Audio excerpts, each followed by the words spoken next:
Excerpt from a local newspaper. Ominous unknown killer is still at large. After weeks of unexplained murders, the ominous unknown killer is still on the rise. After little evidence has been found, a young boy states that he survived one of the killer's attacks and bravely tells his story. "I had a bad dream and I woke up in the middle of the night," says the boy. "I saw that for some reason the window was open, even though I remember it being closed before I went to bed. I got up and shut it once more. Afterwards, I simply crawled under my covers and tried to get back to sleep. That's when I had a strange feeling, like someone was watching me. I looked up and nearly jumped out of my bed. There, in the little ray of light, illuminating from between my curtains, were a pair of two eyes. These weren't regular eyes, they were dark, ominous eyes. They were bordered in black and, just plain out, terrified me. That's when I saw his mouth. A long, horrendous smile that made every hair on my body stand up. The figure stood there, watching me.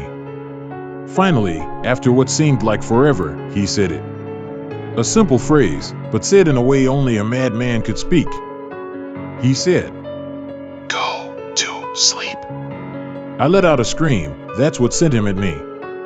He pulled up a knife, aiming at my heart. He jumped on top of my bed.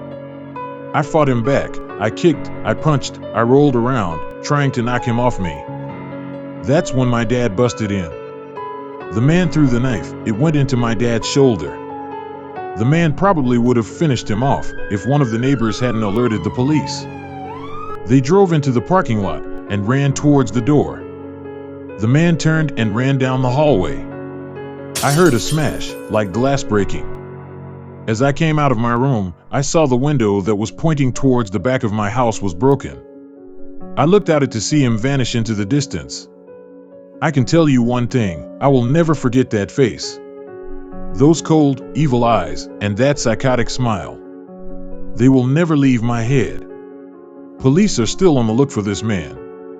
If you see anyone that fits the description in this story, please contact your local police department. Jeff and his family had just moved into a new neighborhood. His dad had gotten a promotion at work, and they thought it would be best to live in one of those fancy neighborhoods. Jeff and his brother Lou couldn't complain though. A new, better house. What was not to love? As they were getting unpacked, one of their neighbors came by.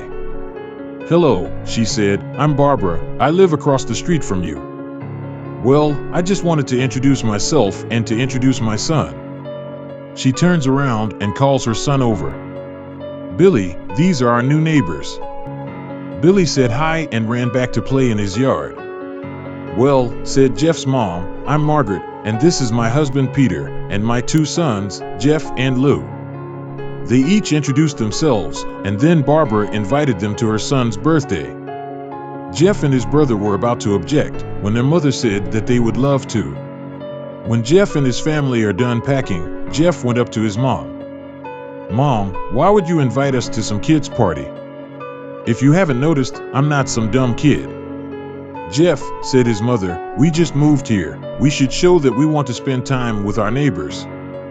Now, we're going to that party, and that's final." Jeff started to talk, but stopped himself, knowing that he couldn't do anything. Whenever his mom said something, it was final. He walked up to his room and plopped down on his bed. He sat there looking at his ceiling when suddenly, he got a weird feeling. Not so much a pain, but a weird feeling. He dismissed it as just some random feeling. He heard his mother call him down to get his stuff, and he walked down to get it. The next day, Jeff walked downstairs to get breakfast and got ready for school. As he sat there, eating his breakfast, he once again got that feeling. This time it was stronger. It gave him a slight tugging pain, but he once again dismissed it. As he and Lou finished breakfast, they walked down to the bus stop. They sat there waiting for the bus, and then, all of a sudden, some kid on a skateboard jumped over them, only inches above their laps. They both jumped back in surprise. "Hey, what the hell?" The kid landed and turned back to them. He kicked his skateboard up and caught it with his hands. The kid seems to be about 12, 1 year younger than Jeff. He wears an Aeropostale shirt and ripped blue jeans. Well, Well, well. It looks like we got some new meat. Suddenly, two other kids appeared. One was super skinny and the other was huge. Well, since you're new here, I'd like to introduce ourselves. Over there is Keith. Jeff and Lou looked over to the skinny kid. He had a dopey face that you would expect a sidekick to have, and he's Troy. They looked over at the fat kid. Talk about a tub of lard. This kid looked like he hadn't exercised since he was crawling. And I, said the first kid, am Randy. Now, for all the kids in this neighborhood, there is a small price for bus fare, if you catch my drift. Lou stood up, ready to punch the lights out of the kid's eyes when one of his friends pulled a knife on him. Tisk, tisk, tisk, I had hoped you would be more cooperative, but it seems we must do this the hard way. The kid walked up to Lou and took his wallet out of his pocket. Jeff got that feeling again. Now, it was truly strong, a burning sensation. He stood up, but Lou gestured him to sit down. Jeff ignored him and walked up to the kid. Listen here, you little punk, give back my bro's wallet or else. Randy put the wallet in his pocket and pulled out his own knife. Oh? And what will you do? Just as he finished the sentence, Jeff popped the kid in the nose. As Randy reached for his face, Jeff grabbed the kid's wrist and broke it. Randy screamed and Jeff grabbed the knife from his hand. Troy and Keith rushed Jeff, but Jeff was too quick. He threw Randy to the ground. Keith lashed out at him, but Jeff ducked and stabbed him in the arm. Keith dropped his knife and fell to the ground screaming. Troy rushed him too, but Jeff didn't even need the knife. He just punched Troy straight in the stomach and Troy went down. As he fell, he puked all over. Lou could do nothing but look in amazement at Jeff. Jeff, how'd you? That was all he said. They saw the bus coming and knew they'd be blamed for the whole thing. So they started running as fast as they could. As they ran, they looked back and saw the bus driver rushing over to Randy and the others. As Jeff and Lou made it to school, they didn't dare tell what happened. All they did was sit and listen. Lou just thought of that as his brother beating up a few kids, but Jeff knew it was more. It was something scary. As he got that feeling, he felt how powerful it was, the urge to just hurt someone. He didn't like how it sounded, but he couldn't help feeling happy. He felt that strange feeling go away and stay away for the entire day of school. Even as he walked home due to the whole thing near the bus stop and how now he probably wouldn't be taking the bus anymore, he felt happy. When he got home, his parents asked him how his day was, and he said, in a somewhat ominous voice, it was a wonderful day. Next morning, he heard a knock at his front door.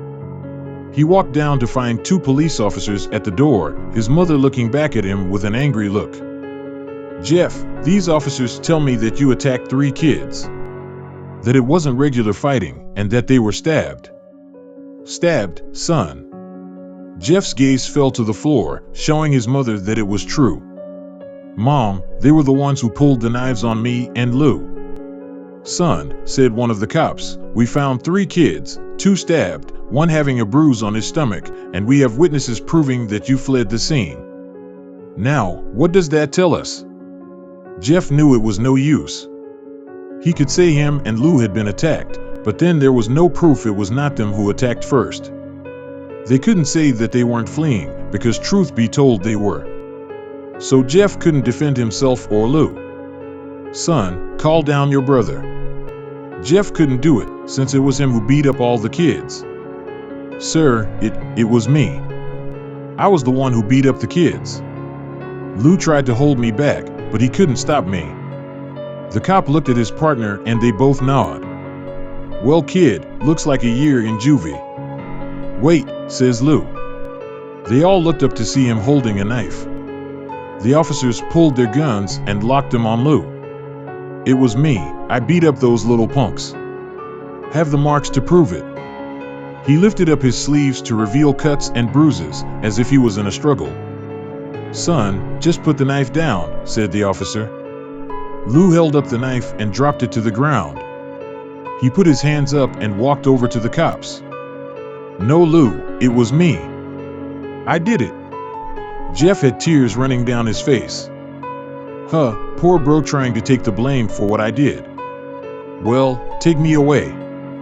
The police led Lou out to the patrol car. Lou, tell them it was me. Tell them. I was the one who beat up those kids. Jeff's mother put her hands on his shoulders. Jeff, please, you don't have to lie. We know it's Lou, you can stop. Jeff watched helplessly as the cop car speeds off with Lou inside. A few minutes later, Jeff's dad pulled into the driveway, seeing Jeff's face and knowing something was wrong. Son, what is it? Jeff couldn't answer. His vocal cords were strained from crying.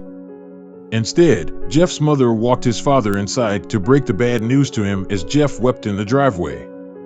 After an hour or so, Jeff walked back into the house, seeing that his parents were both shocked, sad, and disappointed. He couldn't look at them. He couldn't see how they thought of Lou when it was his fault. He just went to sleep, trying to get the whole thing off his mind. 2 days went by, with no word from Lou at JDC. No friends to hang out with. Nothing but sadness and guilt. That is until Saturday, when Jeff is woke up by his mother, with a happy, sunshiny face. Jeff, it's the day, she said as she opened up the curtains and let light flood into his room.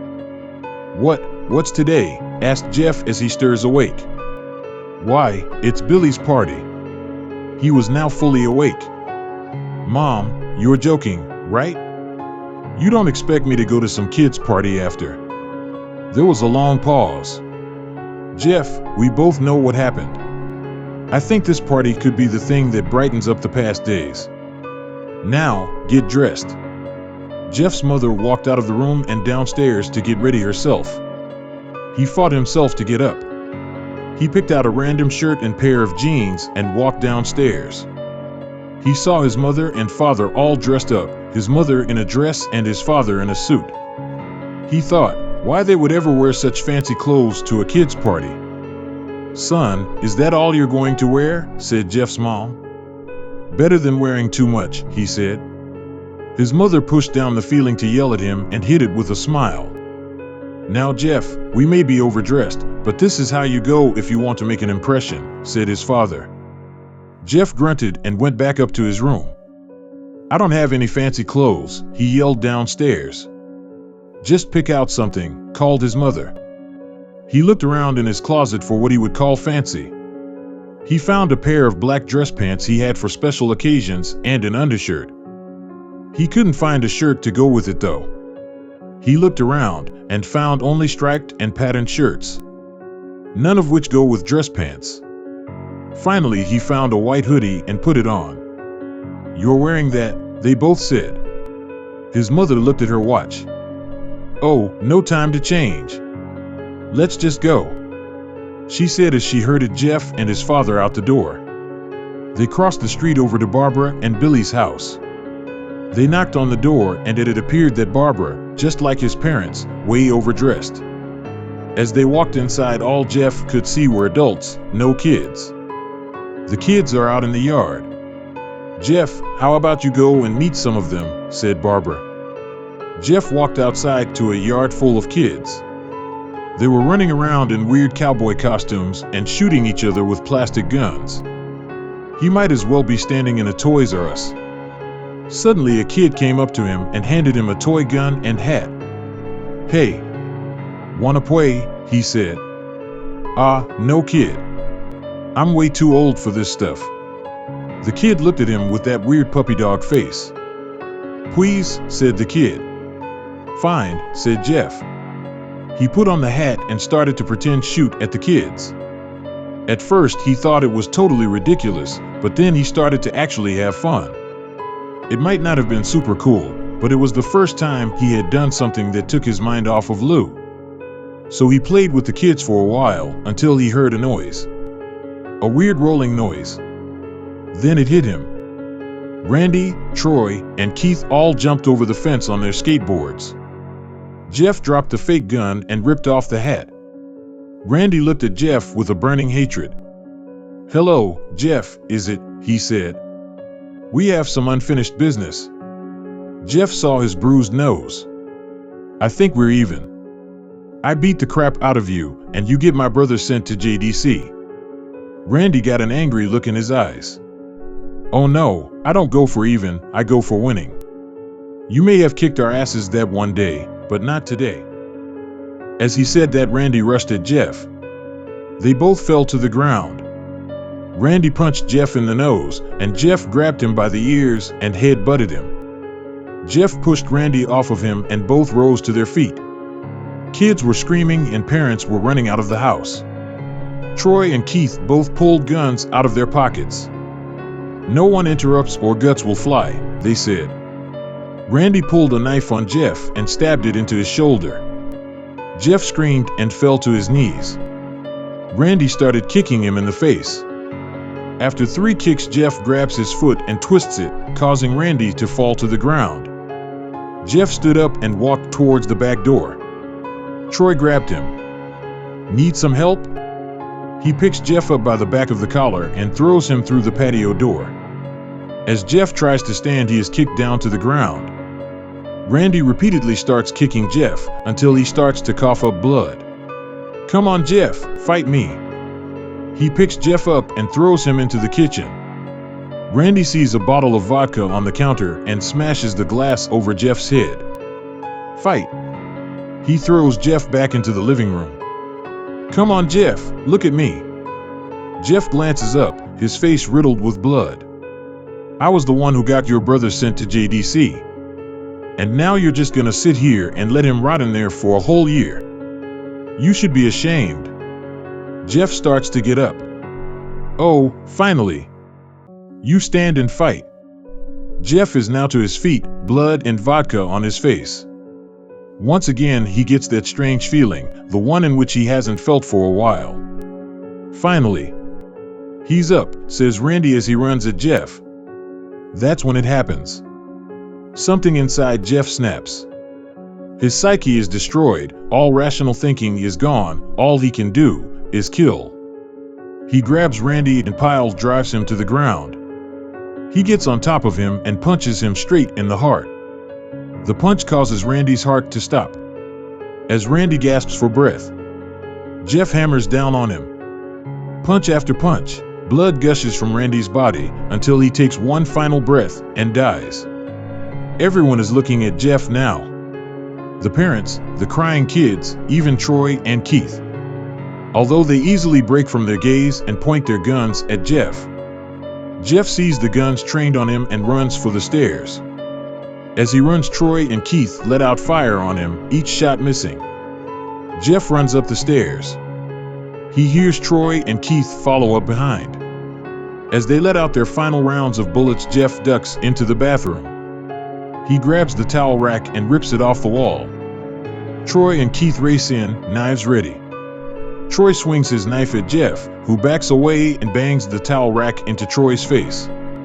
Troy goes down hard, and now all that's left is Keith. He is more agile than Troy though, and ducks when Jeff swings the towel rack. He dropped the knife and grabbed Jeff by the neck. He pushed him into the wall. A thing of bleach fell down on top of him from the top shelf. It burnt both of them and they both started to scream. Jeff wiped his eyes as best as he could. He pulled back the towel rack and swung it straight into Keith's head. As he lay there, bleeding to death, he let out an ominous smile. What's so funny? Asked Jeff. Keith pulled out a lighter and switched it on. What's funny, he said, is that you're covered in bleach and alcohol. Jeff's eyes widened as Keith threw the lighter at him. As soon as the flame made contact with him, the flames ignited the alcohol and the vodka. While the alcohol burned him, the bleach bleached his skin. Jeff let out a terrible screech as he caught on fire. He tried to roll out the fire, but it was no use. The alcohol had made him a walking inferno. He ran down the hall and fell down the stairs. Everybody started screaming as they saw Jeff. Now a man on fire, dropped to the ground, nearly dead. The last thing Jeff saw was his mother and the other parents trying to extinguish the flame. That's when he passed out. When Jeff woke, he had a cast wrapped around his face. He couldn't see anything, but he felt a cast on his shoulder and stitches all over his body. He tried to stand up, but he realized that there was some tube in his arm, and when he tried to get up it fell out, and a nurse rushed in. "I don't think you can get out of bed just yet," she said as she put him back in his bed and reinserted the tube. Jeff sat there, with no vision, no idea of what his surroundings were. Finally, after hours, he heard his mother. "Honey, are you okay?" she asked. Jeff couldn't answer though, his face was covered, and he was unable to speak. "Oh honey, I have great news. After all the witnesses told the police that Randy confessed of trying to attack you, they decided to let Lou go." This made Jeff almost bolt up, stopping halfway, remembering the tube coming out of his arm. Jeff's mother hugs Jeff and says her goodbyes. The next couple of weeks were those where Jeff was visited by his family. Then came the day where his bandages were to be removed. His family were all there to see it, what he would look like. As the doctors unwrapped the bandages from Jeff's face, everyone was on the edge of their seats. They waited until the last bandage holding the cover over his face was almost removed. "Let's hope for the best," said the doctor. He quickly pulls the cloth, letting the rest fall from Jeff's face. Jeff's mother screams at the sight of his face. Lou and Jeff's dad stare awestruck at his face. What happened to my face?" Jeff said. He rushed out of bed and ran to the bathroom. He looked in the mirror and saw the cause of the distress. His face. It's horrible. His lips were burnt to a deep shade of red. His face was turned into a pure white color, and his hair singed from brown to black. He slowly put his hand to his face. It had a sort of leathery feel to it now. He looked back at his family, then back at the mirror. "Jeff," said Lou, "it's not that bad." "Not that bad," said Jeff, "it's perfect." His family were equally surprised. Jeff started laughing uncontrollably as parents noticed that his left eye and hand were twitching. Jeff, are you okay?" "Okay? I've never felt more happy." Ha ha ha ha ha ha, yeah, look at me. This face goes perfectly with me." He couldn't stop laughing. He stroked his face, feeling it, looking at it in the mirror. What caused this? Well, you may recall that when Jeff was fighting Randy, something in his mind, his sanity, snapped. Now he was left as a crazy killing machine. That is, his parents didn't know. "Doctor," said Jeff's mom, "is my son all right, you know?" "In the head?" "Oh yes, this behavior is typical for patients that have taken very large amounts of painkillers. If his behavior doesn't change in a few weeks, bring him back here, and we'll give him a psychological test." "Oh, thank you, doctor." Jeff's mother went over to Jeff. "Jeff, sweetie, it's time to go." Jeff looks away from the mirror, his face still formed into a crazy smile. "K mommy, ha ha ha, yeah." Later that night, Jeff's mother woke to a sound coming from the bathroom. It sounded as if someone was crying. She slowly walked over to see what it was. When she looked into the bathroom, she saw a horrendous sight. Jeff had taken a knife and carved a smile into his cheeks. "Jeff, what are you doing?" asked his mother. Jeff looked over to his mother. "I couldn't keep smiling, Mommy. It hurt after a while. Now, I can smile forever." Jeff's mother noticed his eyes, ringed in black. "Jeff, your eyes." His eyes were seemingly never closing. "I couldn't see my face. I got tired and my eyes started to close. I burned out the eyelids so I could forever see myself, my new face." Jeff's mother slowly started to back away, seeing that her son was going insane. "What's wrong, Mommy? Aren't I beautiful?" "Yes, son," she said, "yes you are. Let me go get Daddy, so he can see your face." She ran into the room and shook Jeff's dad from his sleep. "Honey, get the gun, She stopped as she saw Jeff in the doorway, holding a knife. "Mommy, you lied." That's the last thing they hear as Jeff rushes them with the knife, gutting both of them. His brother Lou woke up, startled by some noise. He didn't hear anything else, so he just shut his eyes and tried to go back to sleep. As he was on the border of slumber, he got the strangest feeling that someone was watching him. He looked up before Jeff's hand covered his mouth. He slowly raised the knife, ready to plunge it into Lou. Lou thrashed here and there, trying to escape Jeff's grip. Shush, Jeff said. just go to sleep.